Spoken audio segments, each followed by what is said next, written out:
Hi hello welcome to my channel. మనకు అన్ని vitamins కొన్ని కొన్ని వెజిటేబుల్స్లలో దొరుకుతాయి. కొన్ని ఆ, మాంసాహారంలో దొరుకుతాయి.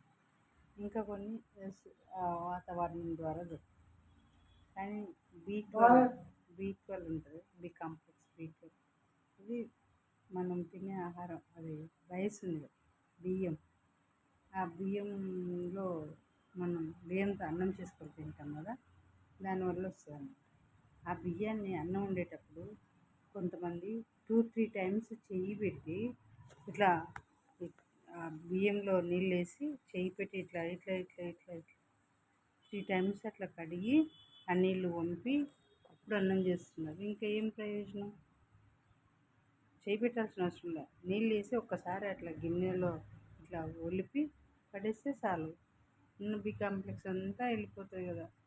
2-3 సార్లు కడిగితే ఇంకా ప్రయోజనం ఏముంది?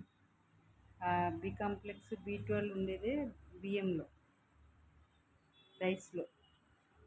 ఒకవేళ ఎక్కువ రోజులు స్టాక్ ఉంది, కెమికల్ ఏదన్నా పెట్టింటారంటే ఒక్కసారి నీళ్ళు వేసి అదే బౌల్ని అట్లా ఒలిపి ఆ నీళ్ళు పైన నీళ్ళు పడేసి మళ్ళీ చేసుకుంటే అయిపోయాయి.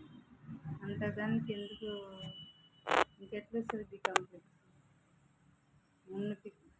ఉన్న వైటమిన్ మొత్తం వెళ్ళిపోయింది మీరు కడిగిన